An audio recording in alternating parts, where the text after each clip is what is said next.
আমার উদ্দেশ্য আমি কি বললাম যে রাজনীতির মূল উদ্দেশ্য হবে জনসেবা, যেটা আপনাদের যিনি আজকে মিটিং করেছেন আমাদের ডাইভেন স্যার, তার সাথে আমার আলোচনা হয়েছে, সাকিব ভাই আছে, আমি বলেছি বা আরো যাদেরকে বলেছি জনসেবা কিভাবে করবো আমরা।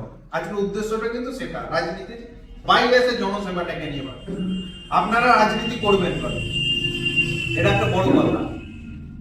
কে ভাই সেই বলে না যে সুখে খেতে ভূতে গেলই, যে সুখে খাচ্ছি থাকছি রাজনীতি করবো, কালকে মারবে, এই হবে ওই হবে, করবেন না কেন? এটার রিজনটা হচ্ছে একটাই, সেটা হচ্ছে ভবিষ্যৎ। এক কথায় হয়তো আপনি ভাবছেন যে আমি ঠিক আছি, আপনি 10 বছর পর কেমন হবে সেটা কিন্তু কেউ বলতে পারবে না। আজকে সত্যি কথা বলতে আফগানিস্তান বলে একটা দেশ আছে, 21 সালে হয়তো তালিবান শাসন এসেছে, তার আগে তার উপর রাশিয়া শাসন করেছে, তার উপর আমেরিকা শাসন করেছে, তারা কিন্তু পরাধীন ছিল। 21 সালে দেশটা এসে দুঃখের সাথে বলতে হয় যে ভারতের যদি আপনি 1 টাকা দেন ওরা আপনাকে 90 পয়সা দেবে, মানে ভারতের টাকার দামের থেকে আফগানিস্তানের টাকার দাম বেশি। তাহলে আপনি ভাবুন আপনার 10 বছর পর কি হবে, আপনি 500 টাকা ইনকাম করে আসবেন, 500 টাকায় আপনার ঘরটা চলবে নাকি সন্দেহ আছে। এটা কিন্তু খুব খুব ভাইটাল কথা, হয়তো আমি বলছি মুখে, কিন্তু এটাই কিন্তু বাস্তব হবে। আমরা দেখছি আগেকার মানুষ 100 টাকা কামিয়ে নিয়ে আসতো, 100 টাকায় কামিয়ে 50 টাকায় সংসার চলে, 50 টাকা জমা থাকতো। আজকে আপনি বলুন তো 500 টাকা কামিয়ে আপনি 500 টাকায় সারা বছর ওই যে সংসার চালিয়ে আপনার কতটুকু জমা হচ্ছে? হচ্ছে না।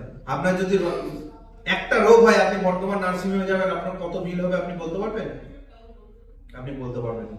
তো এসব দিকগুলো দেখতে গেলে আমরা যদি ভাবি যে আমি তো সুখে আছি, যে যা হচ্ছে এটা হোক, তাহলে ভাববেন এটা মনে হয় এমন একটা সময় আসবে যে সময়টা আমিও কিন্তু ওই জায়গায় পৌঁছে যাবো। ওই জন্যই মেন কথা হচ্ছে একে অপরের সেবা। আমি অপরের সেবার মাধ্যমে আমি তবে সেবা পাবো।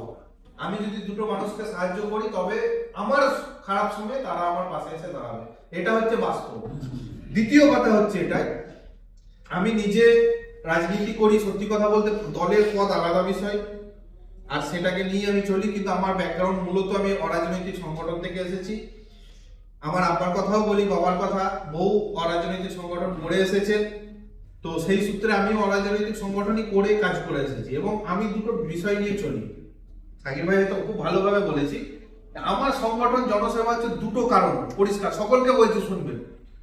আমার ইচ্ছা আমি নিজে অ্যাডভোকেট হিসেবে আমি মানুষকে ফ্রি লিগ্যাল সার্ভিস, আইনি সহায়তা দেবো। আজ সকালেও আমার ফোনে একজন ফোন করলো, তার বাবা এই ঝামেলা ওই ঝামেলা, ফোনে কি কি লাগবে এই করো ওই করো সব বলে দিয়ে চলে যায়। এইটা করতে গেলেই আপনার উকিল সাহেবের কাছে গেলে তার চেম্বারে ঢুকে তাকে একটা